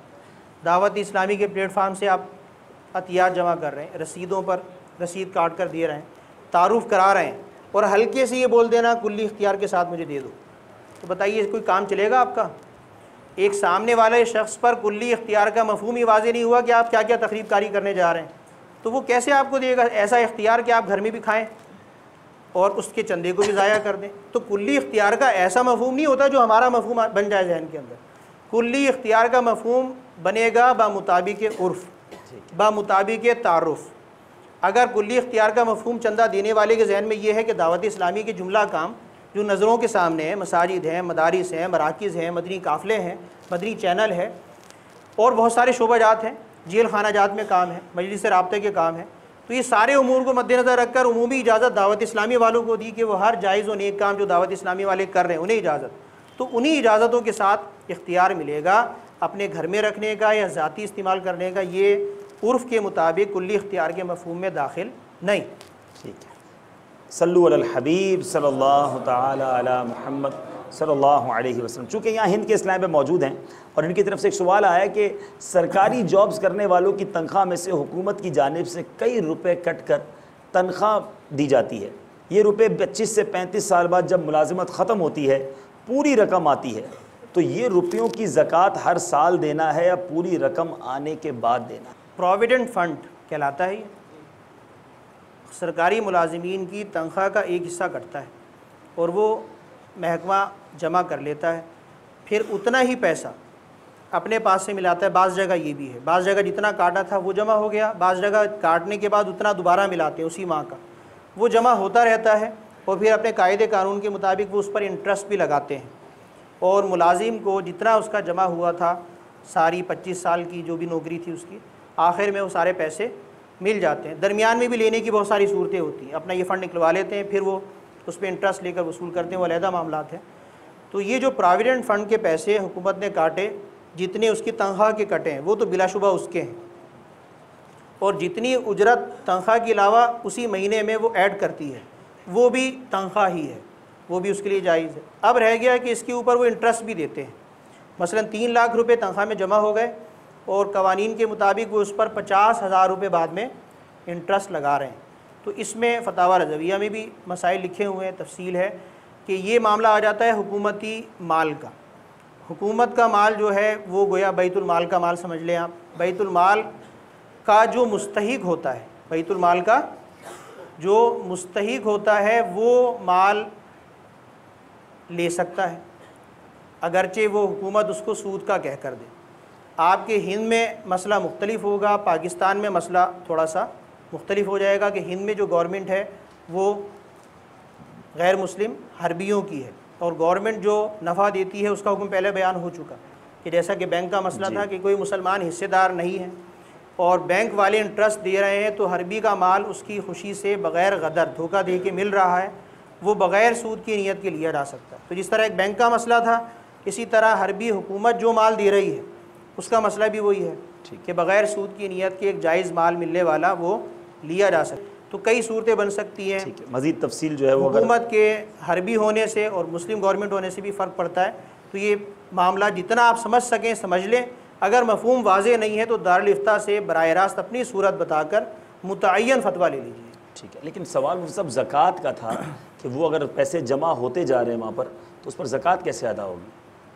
ज़कात देनी होगी जी, और साल ब साल वो जो तनख्वाह से पैसे कटे हैं, आला हज़रत का भी फतवा यही है फतावा रज़विया में, और गवर्नमेंट के पास जमा है, ये इसी का माल है। जो पैसे तनख्वाह से कट के गवर्नमेंट के पास जमा हुए इसी का माल है, साहिब निसाब है। जितना माल इसके पास मौजूद है उस पर भी ज़कात फ़र्ज़, और जितना इसे किसी ने कर्ज़ दिया है, चाहे गवर्नमेंट हो या कोई और हो, उस माल पर भी ज़कात फ़र्ज़। फ़र्क ये है कि जितना माल हाथ में है उसकी ज़कात फ़ौरन देनी होगी, और ये कर्ज़ में जो दिया गया माल होता है जब वसूल होगा, यानी ये इसने गवर्नमेंट को कर्ज़ दिया, ये कहा जाएगा? जी हाँ, ठीक है, गवर्नमेंट मकरूज़ है। तो जब वो माल इसका वसूल होगा तो सारे पिछले सालों की ज़कात इसको देनी होगी तो आफियत इसी में है कि हर साल उस माल की भी ज़कात देता रहे। ऐसा ना हो कि आखिर में इतनी सारी ज़कात बन जाए कि बाद में शैतान वसवसे डाले, ठीक है, और रोक के ज़कात की अदायगी। चलें, ये भी क्लियर हो गया। हुजूर एक सवाल ये है कि कहते हैं इस्लाम में कि मैंने सुना है कार्टून और मैयत की फ़ोटो तस्वीर के हुक्म में नहीं है। ऐसा तो गलत सुना है। कार्टून जो है वो भी कार्टून है, जो बने होते हैं ये अपने कागज़ात वगैरह पर, अखबारात में शक्लें होती हैं, कभी शेर का कार्टून, कभी जनाब वो चिड़िया का कार्टून। तो कार्टून भी तो तस्वीर है। तस्वीर की तारीफ़ ये है कि उसमें नाक, कान, मुंह, आँखें, चेहरा उसका इतना वाज़ेह हो कि देखने से पता चल जाए कि ये क्या है, इसकी शनाख्त हो जाए। तो जानवरों की तस्वीरें भी होती हैं कार्टूनों में, तो कार्टून में भी जो तस्वीर है वो तस्वीर, और जो जानदार का कार्टून ही नहीं है। मिसाल के तौर पे ये गिलास है, क्या है, आप इसके भी तो कार्टून बना देते हैं आजकल, डब्बे वब्बे होते हैं उनके कार्टून बन जाते हैं, टूथपेस्ट के कार्टून बन जाते हैं, मंजनों के कार्टून बन जाते हैं। तो अब इसके गिलास के ऊपर कोई आँख बना दे दो और एक नाक बना दे और इसको बातें करता हुआ दिखाए, मसलन ये खाली गिलास रख दे, तो ये कार्टून तो नहीं बन गया। तस्वीर, इसको तस्वीर नहीं कहेंगे, ये जानदार का कार्टून नहीं है, जानदार की तस्वीर नहीं है। तो कार्टून में जो तस्वीर है, जानदार की तस्वीर है, वो कार्टून होने की सूरत में भी तस्वीर है, और जो जानदार का कार्टून ही नहीं है तो वो महज कार्टून हुआ, जानदार की तस्वीर ना। दूसरा क्या था, मैयत जो है, मैयत की भी ऐसी तस्वीर, मैयत की ऐसी तस्वीर जिससे उसका मैयत होना बिल्कुल वाज़ेह हो जाए, और देखने वाला ये देखे कि मैं ज़िंदा को नहीं देख रहा, मुर्दा को देख रहा हूँ। फतावा रज़विया की इबारत कि देखने वाला देखे तो उसे पता चले कि मैं ज़िंदा को नहीं देख रहा, किसे देख रहा हूँ, मुर्दे को, मुर्दा को। तो अगर वो मुर्दा की सूरत की हिकायत करे तो ये तस्वीर जायज़ है, और अगर ज़िंदा की तस्वीर मालूम हो तो वो सूरत जायज़ नहीं है, ठीक है, वो हराम ही की सूरत रहेगी। ठीक है। सल्लु अलल हबीब सल्लल्लाहु ताला अला मुहम्मद सल्लल्लाहु अलैहि वसल्लम। हुज़ूर, इस्लाम भाई का सवाल है कि सुना है मर्द और औरत को देखने का हुक्म यह है कि मर्द औरत को देखे हराम, औरत मर्द को देखे हराम, तो फिर मदनी चैनल इस्लामी बहनों का देखना कैसा है? बाहर शरीयत में जुज़िया लिखा हुआ है कि औरत मर्द को देख सकती है, उसके आज़ाए सितर की तरफ नज़र नहीं कर सकती। हाँ, अगर अंदेशा शहवत भी है, क्या फरमाया, अंदेशा शहवत भी है तो चेहरा भी ना देखे, यानी उसकी तरफ नज़र ही ना करे। तो मदनी चैनल जो कायम है उस पर कभी आपने ये देखा कि मदनी चैनल पर लिखा हो कि ये मदनी चैनल औरतों को दिखाने के लिए बनाया गया है? ऐसा कहीं लिखा हुआ देखा आपने आज तक कोई ऐलान? ऐसा नहीं है।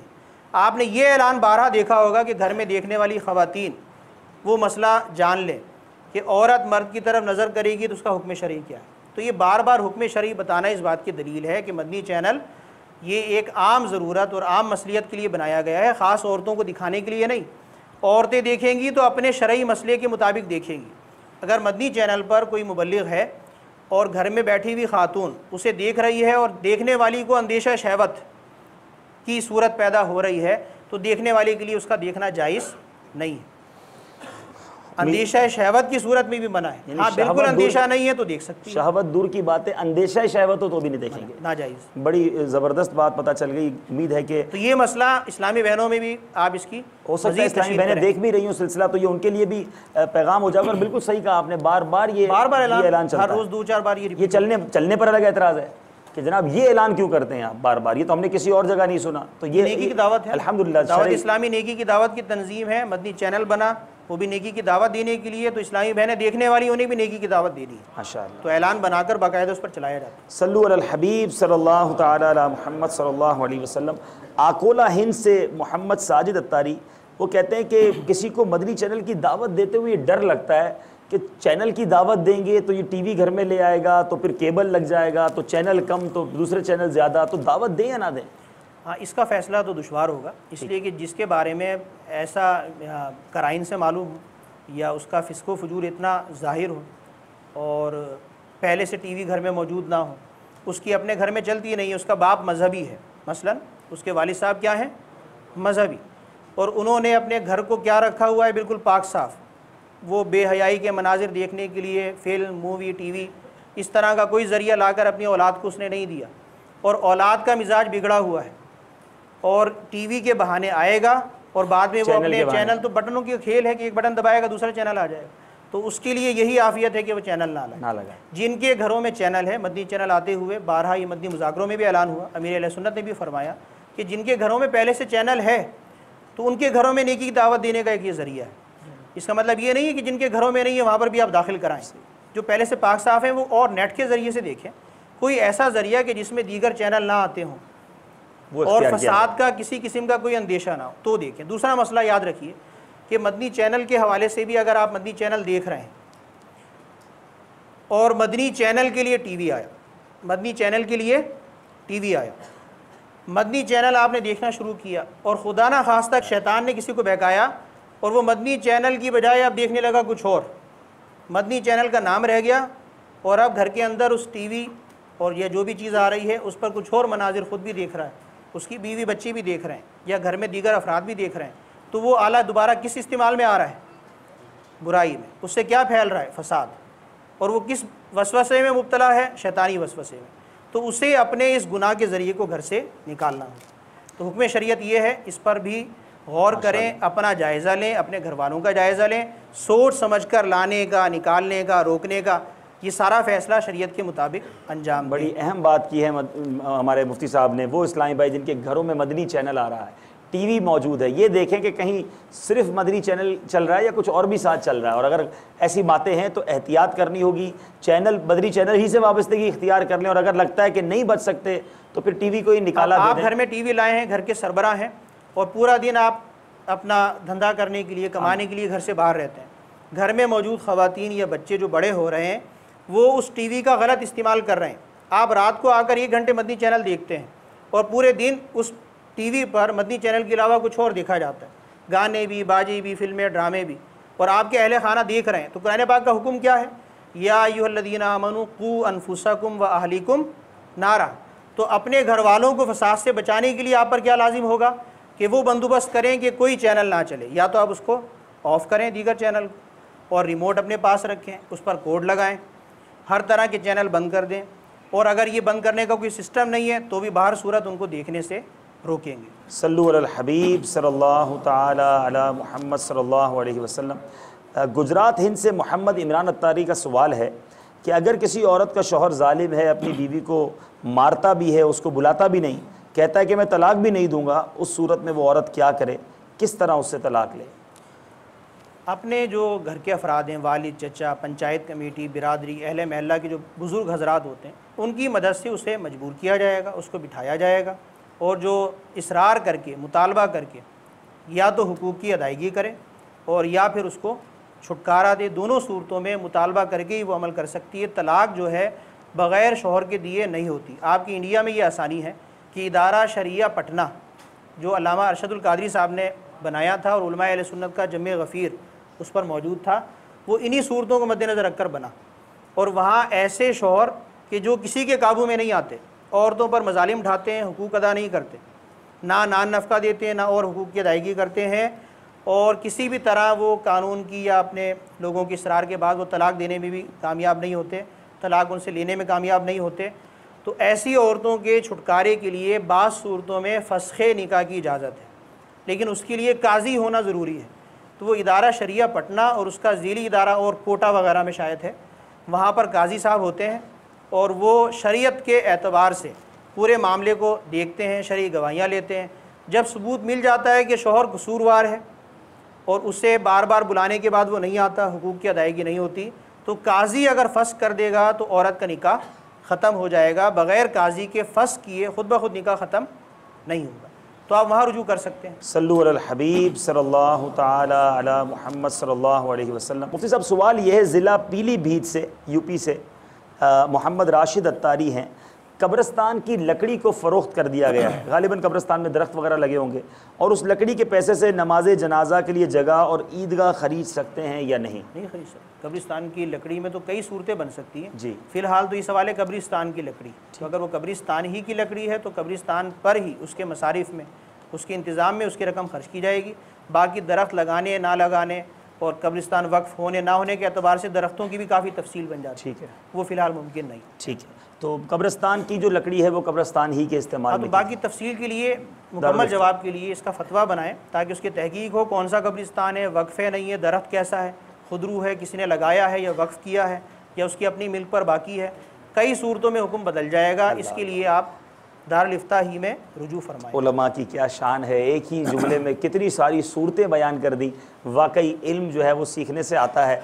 हमें अगर ऐसे पेचीदा सवाल हो तो वो लिख कर दारुल इफ्ता भेजें, इंशाल्लाह उसका जवाब मिलेगा। कसर नमाज की बात हुई मुफ्ती साहब थोड़ी देर पहले, मुसाफिर ने भूल कर 2 रकात की जगह 4 रकात पढ़ ली नमाज, अब क्या करेगा? वो वापस 2 रकात पढ़ेगा क्या? अगर 2 पर कादा कर लिया उसने तो नमाज हो गई। 2 रकात पर कादा किया, पढ़ी 4 पर कादा कर लिया और भूले से 4 पढ़ी थी, सलाम फेर दी, बाद में उसे ध्यान आया मैंने तो गलती कर दी, तो उसकी नमाज हो गई। अगर उसने 2 पर कादा किया, ठीक है, और 2 पर कादा नहीं किया था तो उसकी नमाज ही नहीं हुई, ठीक है, उस सूरत में उसे दोबारा पढ़नी। अच्छा, ये तो हो गया मुसाफिर के लिए। मुकीम ने गलती से 2 पढ़ ली, उसकी कैसे होगी नमाज? उसकी नहीं होगी, 4 ही पढ़नी है। अच्छा, उसकी हो जाएगी, इसकी नहीं होगी। मुकीम वैसे गलती से 2 पढ़ता नहीं है, कोई ज़्यादा मुसाफिर और ज़्यादा मुकीम बनता है ना, वो ही शायद भूल जाता हो, आमतौर पर तो नहीं भूलता। ठीक है, सल्लु अलल हबीब सल्लल्लाहु तआला अला मुहम्मद सल्लल्लाहु अलैहि वसल्लम। लाउड स्पीकर पर नमाज के हवाले से हुजूर क्या हुक्म? ये इख्तिलाफी मसला है, सबको मालूम है, और अब अक्सर उलमा का रुझान इसके जवाज़ की तरफ है। पाकिस्तान के, ठीक है, हिंद में जो है वो दोनों तरफ जो है मामलात हैं जी, तो माइक पर नमाजें पढ़ी भी जा रही हैं। मसला इख्तिलाफी है, ठीक, मसला इख्तिलाफी है, दोनों तरफ फतावा हैं और मामूली मुफ्तियों के नहीं हैं, अच्छे तहकीक करने वाले, दीन को समझने वाले, दायरा कार में रहकर हुक्म शरीयत बयान करने वाले, उनके फतावा हैं। तो जो अमल कर रहे हैं जवाज़ के फतवे पर, उनकी भी गिरफ्त नहीं, और जो अदम जवाज़ के फतवे पर ही आमिल हैं तो वो भी काबिल गिरफ्त नहीं। ठीक है, माशाअल्लाह। और यहाँ दावत इस्लामी के मदनी माहौल के हवाले से एक पॉलिसी भी बयान करता चलूँ ज़िम्मेदारान दावत इस्लामी के लिए कि जहाँ ज़रूरत होगी, यानी इतने नमाजी हैं कि मस्जिद फुल है, तो माइक का इस्तेमाल किया जाएगा। यहाँ तक कि फैज़ान मदीना में होने वाले जो हफ्तावार इज्तिमात हैं उसमें भी अगर तादाद इतनी है कि मुबल्लिग की आवाज़ नहीं पहुँचती, जब ही माइक का इस्तेमाल किया जाएगा। एक ही सफ़े मस्जिद में 2 सफ़े हैं तो वहाँ माइक का इस्तेमाल नहीं होगा। आलमी मदनी मरकज़ फैज़ान मदीना में भी हमने कई मौक़ों पर देखा, अव्वल तो माशाअल्लाह तादाद ही बहुत ज़्यादा होती है, लेकिन अगर कभी ऐसा मौका होता है कि इतनी आवाज़ हो कि इमाम साहब की वहाँ तक पहुँच जाए तो वहाँ भी बग़ैर माइक के ही नमाज अदा की जाती है। और मुफ्ती साहब ने बड़ा वाज़ेह कर दिया कि दोनों तरफ के उलमा के फतावा मौजूद। ये इजाफा है कि अगर 1-2 सफ़े हैं और माइक इस्तेमाल होता है तो जो जायज़ कहते हैं उस सूरत में भी जायज़ है। जी जी, माशाअल्लाह। लेकिन बेहतर सूरत ये मालूम होती है कि जब आवाज़ दूर तक नहीं पहुँच रही तो बरबिनाए ज़रूरत फिर माइक का इस्तेमाल किया जाए। जब नमाजी 2-4 पीछे खड़े हैं तो अब माइक खोलने की क्या ज़रूरत। ठीक, इसी तरह अमीर अहले सुन्नत किबला ये तवज्जो दिलाते रहते हैं कि अगर मस्जिद में बैठे हुए नमाजी या बयान सुनने वाले अफराद कम हैं, अंदर के एक ही स्पीकर से 2 स्पीकर से काम चल रहा है, तो मस्जिद के बाहर वाले स्पीकर ना खोले जाएँ। इसका भी ध्यान रखना चाहिए कि कितने स्पीकर से कहाँ तक आवाज़ जा रही है, उतने स्पीकर रखें, बाकी स्पीकर ना लगाए जाएँ। ठीक, बहुत शुक्रिया। सल्लु अलल हबीब सल्लल्लाहु तआला अला मुहम्मद सल्लल्लाहु अलैहि वसल्लम। सब हमें सवाल मिला है, कर्नाटक के एक इस्लामी भाई हैं शेख जमील अत्तारी। उनका सवाल ये है कि गुस्से की हालत में किसी ने जुमला कहा, माअज़ल्लाह, अल्लाह का दिमाग ख़राब हो गया है, माअज़ल्लाह, इस तरह कहा तो एक मुफ्ती साहब से पूछा तो उन्होंने कहा कलमा कुफ्र है। तो वो जैद कहता है कि मेरी नीयत इस तरह की नहीं थी, क्योंकि आमाल का दारो मदार तो नीयतों पर है। ये सरी कलमा कुफ्र है और कहने वाला काफिर व मुर्तद है। जो उसके कुफ्र में शक भी करेगा वो भी उसी की तरह काफिर है। तो बिल्कुल उस पर तौबा तजदीद ईमान करनी होगी। अब फिर हील हुज्जत करना नीयत थी नहीं थी ये उसका और बेड़ा गर्क करेगी। उसको समझाने वाला तरीके से समझाए और उसे तौबा की तलकीन करे, तौबा पर आमादा करे। बाद तौबा फिर वो तजदीद ईमान करेगा। अगर पहले शादी थी तो वो भी ख़त्म, फिर तजदीद निकाह भी उसे करना हो। सल्लु अलल हबीब सल्लल्लाहु तआला अला मुहम्मद सल्लल्लाहु अलैहि वसल्लम। उससे दौरान नमाज मोबाइल फ़ोन बजने लगे तो बजने दिया जाए या नमाज के दौरान बंद कर सकते हैं? नमाज के साथ अगर बटन ऐसा है कि आपका एक हाथ नीचे करें, आप अमले कलील के साथ उसका बटन बंद कर देंगे या कोई साइलेंट का बटन दबा देंगे तो आपका मोबाइल साइलेंट हो जाएगा, तो अमले कलील से आप क्या करें, बंद कर दें। और अगर उसमें खुदा न खास्ता आपने, आजकल लोगों का रिवाज है कि वो गानों की टून लगा लेते हैं, पूरे पूरे गाने लगा लेते हैं, और वो ऐसा यानी वो म्यूज़िक और गाना उसके अंदर है कि वो सबकी तवज्जो बढ़ रही है, आवाज़ भी खूब ज़ोरों शोर से बज रही है। ऐसी सूरत में नमाज़ तोड़ के पहले मोबाइल बंद कर दें और फिर दोबारा नियत बांध, ताकि ना अपनी नमाज़ ख़राब हो ना दूसरों की। और अगर मामूली हल्की फुल्की बैल है, बहुत हल्के साइलेंट से इक्का दुक्का बज रही है, तो उसके लिए नमाज ना तोड़ें। अगर एक हाथ से अमले कलील से बंद कर सके तो कर दें, वरना नमाज़ ख़त्म करने के बाद अपना मोबाइल ऑफ़ कर दें। तो आवाज़ की तेज़ी, कमी ज़्यादती से और नमाज में खलल से, ये फ़र्क पड़ेगा। अगर नमाज में अपनी और सारे नमाजियों की नमाज में खलल आ रहा है, तवज्जो बढ़ रही है, खुशू खुशू ज़ाहिल हो रहा है, तो उस सूरत में नमाज तोड़ के अपना मोबाइल फ़ोन ऑफ़ कर दें।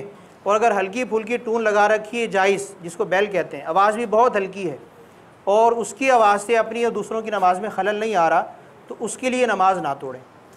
उसके लिए एक मशवरा ये भी है, दलील से अगर बंद कर सकें तो बंद कर सकें। उसके लिए एक मशवरा ये भी है, जो यहाँ ज़िम्मेदारान भी मौजूद हैं, मदनी चैनल के नाजरीन भी हैं। अव्वल तो यकीनन हमारे मोबाइल में म्यूज़िकल ट्यून नहीं होनी चाहिए। रिंग जो टेलीफोन की रिंग की ट्यून होती है वो रखें, और वो भी 1 बीप पर रखें। ऑप्शन होता है कि एक बार ही बैल बजेगी, तो अगर खुदा ना खास्ता कभी नमाज में आप भूल भी गए तो एक बैल बजने के बाद वो खुद ही बंद हो जाएगा।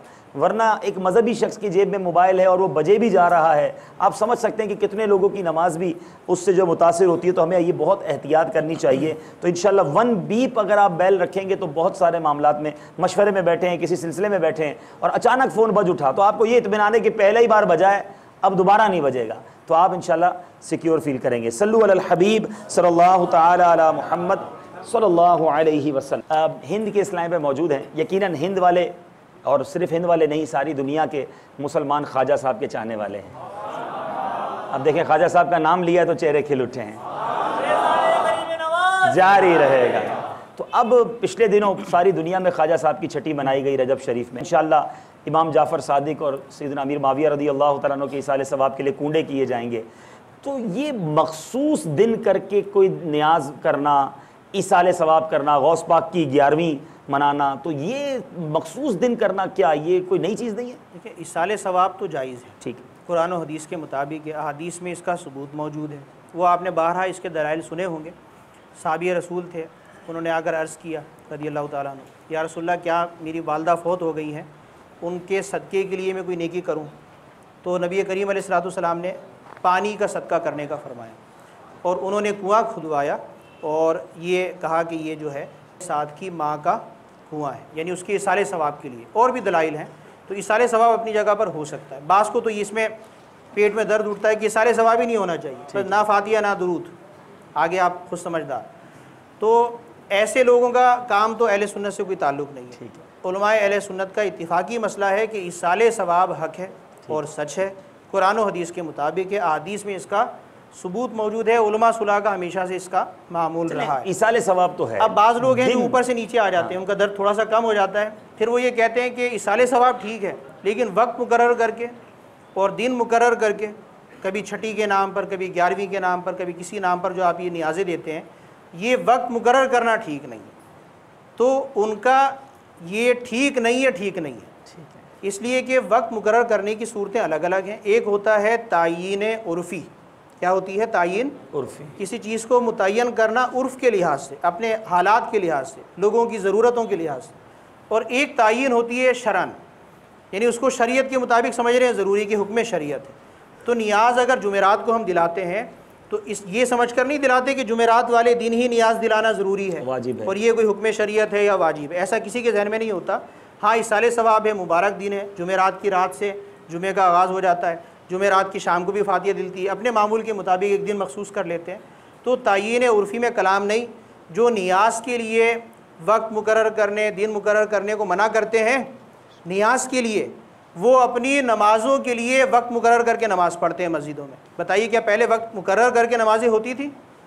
घड़ी के टाइम के मुताबिक जमात होती थी कि 5:15 बजे असर की नमाज़ होनी है? पहले घड़ी कहाँ थी और घड़ी का टाइम कहाँ था? तो जब नमाज जैसी इबादत के लिए आप अपनी मस्जिदों में भी टाइम मुकर्रर करके नमाज़ पढ़ सकते हैं, और इस पर ये नहीं कहते कि वक्त मुकर्रर करके नमाज़ क्यों पढ़ रहे हैं, कभी आप 5:15 बजे पढ़ें, कभी 5:10 पे पढ़ें, कभी 5:30 बजे पढ़ें, तो नियाज़ जिसका मर्तबा तो उससे कम है, और ये है ही एक अच्छा भलाई का काम। उसमें भी अगर उर्फ़न अपनी ज़रूरत के लिहाज से दिन मुकर्रर कर लिया जाए, वक्त मुकर्रर कर लिया जाए, ताकि ज़्यादा से ज़्यादा मुसलमान जमा हो, इसाले सवाब भी ज़्यादा हो, तो ये भी एक नेकी का काम है। इसमें शरन किसी किस्म का कोई हर्ज नहीं है। माशाअल्लाह। सल्लु अलल हबीब सल्लल्लाहु तआला अला मुहम्मद सल्लल्लाहु अलैहि वसल्लम। अटावा हिंद अमजदी काबीना से मोहम्मद कासिम अत्तारी भाई का सवाल है, मस्जिद में क्या बराह रास्त मदनी चैनल देख सकते हैं? जी नहीं। अगर नहीं तो फैज़ान मदीना में जब बापा मदनी मुज़ाकरा करते हैं तो नीचे LCD के ज़रिए देखा जाता है, फिर ये क्या है? ये मदनी चैनल पर जो रिले करते हैं मदनी चैनल के लिए जो रिकॉर्डिंग या लाइव नशरियात पहले वो MCR वगैरह में आती हैं, उसके बाद ये मदनी चैनल की नशरियात जो चैनल्स पर डाली जाती हैं, डालने से पहले जो बराह रास्त कैमरे की वो होती है आउट होती है मैं अर्ज़ कर देता हूँ वो स्क्रीन पर। ये मेरे प्यारे इस्लामी भाइयों, यकीनन जहाँ से रिकॉर्डिंग हो रही है उसके बाद ये रिकॉर्डिंग करके सैटेलाइट पर भेजी जाती है। सैटेलाइट के ज़रिए फिर ये सारी दुनिया में नशर होता है। तो सैटेलाइट पर जाना और है, और मदनी चैनल के जो कैमरे हैं उनकी OB लेकर, आउट लेकर वहाँ से ये उन LCDs में दी जाती है। गोया जो मदनी चैनल आ रहा है वो यहाँ नहीं आ रहा, बल्कि जो इस वक्त कैमरों की रिकॉर्डिंग है उसको स्क्रीन में फैज़ान मदीना में दिखाया जाता है। और वो भी आम इजाज़त नहीं है, सिर्फ फैज़ान मदीना के लिए मखसूस इजाज़त दी गई है, चूँकि हर मस्जिद, उसका माहौल और लोगों की बातचीत, एहतमाल फ़ितना, अंदेशा फ़ितना ये अलग अलग है। तो मदनी मरकज़ के अलावा पाकिस्तान में भी किसी और मरकज़ में भी इसकी इजाज़त नहीं। ठीक है, सिर्फ मदनी मरकज़ फैज़ान मदीना में LCD के ज़रिए बराह रास्त कैमरे की नशरियात देना, जिसको मदनी चैनल नहीं कहा जाता, वो वहाँ दिखाई जाती है। मदनी चैनल मस्जिद में रखना, TV या आपका LCD या जो भी सूरत बनती है वो दिखाने की इजाज़त नहीं। उम्मीद है कि ये भी मसला समझ आ गया होगा। दुरूद पाक पढ़ ले, सल्लु अलल हबीब सल्लल्लाहु तआला अला मुहम्मद सल्लल्लाहु अलैहि वसल्लम। चैनल ना दिखाएं, और अगर स्काइप के ज़रिए मुफ्ती साहब वीडियो हो, या एहतियात जिसको करनी आती है, अगर स्काइप पर जब वो आपने कोई चीज़ निकाली और बराह रास्त वो लिंक उसका जुड़ा, और अब मुबल्लिग या आलिम या पीर साहब बयान कर रहे हैं, उनका चेहरा दिखाना या उनका बयान सुनाना है स्क्रीन के ऊपर, ये तो देखने इसमें कोई कलाम नहीं है। मदनी चैनल की नशरियात में तो बहुत सारी और चीज़ें भी हैं। वो आता है उसके ज़रिए, डिश के ज़रिए, केबल के ज़रिए। केबल के अंदर बहुत सारे दूसरे मसाइल, प्रॉब्लम, मस्जिद में कभी चैनल आगे पीछे हो जाते हैं, उनके नंबर बदल जाते हैं, खुदा ना खास्ता मदनी चैनल बंद हुआ और कोई गाना बाजा चल पड़ा मस्जिद के अंदर। फिर TV और मस्जिद, इसका कोई जोड़ नहीं है, उर्फ़ के ख़िलाफ़। TV में और लैपटॉप बैठकर कोई किसी आलिम का बयान देखने सुनने में बहुत फ़र्क है। तो एहतियात मलहूज़ रखी जाए, किसी किस्म की फ़ालतू तस्वीरें मस्जिद में लैपटॉप पर या स्काइप पर या कंप्यूटर स्क्रीन पर शो ना हो। सिर्फ़ जो मुतालिका फ़र्द, मुबल्लिग या ज़िम्मेदार है, उसकी तस्वीर नुमाया हो और वो देखी जाए, ठीक। अगर स्काइप का या लैपटॉप बैठकर मस्जिद में ऐसा काम कर रहे हैं कि साइड में बेहया औरतों की तस्वीरें भी आ रही हैं, आप अपनी मेल चेक कर रहे हैं और स्काइप के अंदर जा रहे हैं, वहाँ पर भी औरतों की तस्वीरें नुमाया हैं, तो ये काम करने की भी मस्जिद में इजाज़त। अच्छा, यहाँ ये भी अर्ज़ करता चलूँ कि मदनी मरकज़ की तरफ से कोई ऐसी आप पर पाबंदी या कोई ऐसा फोर्स नहीं है कि आप जनाब स्काइप के ज़रिए या इंटरनेट के ज़रिए मस्जिदों के अंदर मदनी मुज़ाकरे या कोई CD दिखाएं। हमें इख्तिलाफ़ी काम में नहीं करने वैसे, जिससे उलमा और अहले सुन्नत वल जमात के अंदर इंतशार पैदा हो। मदनी मरकज़ के अंदर ज़िद नहीं है, अल्हम्दुलिल्लाह। सल्लु अलल हबीब सल्लल्लाहु तआला अला मुहम्मद सल्लल्लाहु अलैहि वसल्लम। मुफ्ती साहब, ये सवाल बड़ा इंटरेस्टिंग है कि औरतों को मज़ार के करीब नहीं ले जाना चाहिए, मज़ार पे नहीं जाना चाहिए, लेकिन कुछ इस्लामी भाई घर वालों को ले जाते हैं साथ, खुद मज़ार शरीफ पे चले गए, उनको थोड़ा अतराफ़ में खड़ा दूर कर दिया, गाड़ी में बिठा दिया, वो गाड़ी से फातिहा पढ़ लें, ये दुरुस्त है? अगर कहीं जा रहे हैं, ठीक, और मज़ारात पर हाज़िरी के लिए भी, और दूसरा भी कोई काम है जहाँ फैमिली के साथ जाना ज़रूरी है, किसी रिश्तेदार के घर जाना है, ठीक है, और दरमियान में मज़ार है, तो उसमें कोई हर्ज नहीं है, ठीक है। और बस ये एहतियात होनी चाहिए कि फैमिली को जो गाड़ी में छोड़ा है, पीछे माहौल अच्छा होना चाहिए, ठीक है। घर के दीगर अफराद भी उनके साथ बैठे हैं, ख़वातीन हैं तो उनकी इज़्ज़त और नामूस की, ठीक है, हिफाजत रहे, कोई फितना ना। अब बगदाद शरीफ जाना है या अजमेर शरीफ ही जाना है, अब हमारी 100% नीयत यही है कि मज़ार शरीफ पे हाज़िरी देनी है, और फैमिली भी आना चाह रही है, तो फैमिली को ले गए और उनको घर में बिठा दिया, या फिर उनको मज़ार शरीफ से थोड़ा दूर, वो दूर से दीदार कर ले और फातिहा पढ़ ले, इसकी इजाज़त मिलेगी? हाँ, इसमें तो कोई हर्ज नहीं है, ठीक है। अंदेशा फितना ना हो, ठीक है। तो अगर वो आप बगदाद शरीफ गए और फैमिली के साथ गए, तो वहाँ रहने में, साथ ले जाने में, इसमें तो कोई शर्म, कोई हर्ज नहीं है। वहाँ से जब आप मज़ार शरीफ जा रहे हैं तो मज़ार शरीफ के रोड तक आने में भी कोई हर्ज नहीं, ठीक है।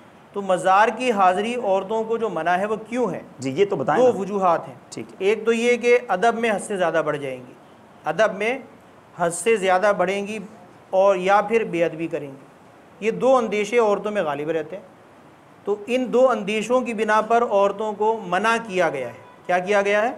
मना किया गया। सारे मज़ारात से मना किया गया है, लेकिन रोज़ा रसूल की हाज़िरी से मना नहीं किया जाएगा, बल्कि उन्हें तलकीन की जाएगी, अदब सिखाया जाएगा और हाज़िरी के आदाब सिखाकर भेजने का हुक्म दिया जाएगा। तो आम मज़ारात पर हाज़िरी में जो इल्लतें थी वो मज़ार की हाज़िरी में थी। तो मज़ार से दूर अगर आप किसी जगह पर निकले हुए हैं तो इस तरह गाड़ी में रह जाएं और मर्द हाज़िरी दे लें, ख़वातीन एहतियात के साथ बैठी रहें, इसमें हर्ज नहीं। अल्हम्दुलिल्लाह अज़्ज़ा वजल। मेरे प्यारे और मोहतरम इस्लामी भाइयों, मदनी चैनल के नाज़रीन, दारुल इफ्ता अहले सुन्नत का सिलसिला आपने देखा। सवालात बहुत बाकी बच गए मगर वक्त पूरा हुआ, लेकिन ये सिलसिला हर हफ्ते आता है। हमारे इस सिलसिले में शामिल हुआ करें और इसी तरह सवालात के जवाबात हासिल करते रहें। अल्लाह ताला से दुआ है मालिक करीम हम सबको शरई तकाज़ों के मुताबिक ज़िंदगी गुजारने की तौफ़ीक अता फ़रमाए, इल्म दीन हासिल करने की तौफ़ीक अता फ़रमाए, उलमाए कराम से पूछ पूछ कर इनकी सोबत इख्तियार करके इल्म दीन हासिल करके दूसरों तक पहुँचाने की तौफ़ीक अता फ़रमाए। आमीन बिजाहिन नबी अमीन सल्लल्लाहु तआला अलैहि वसल्लम।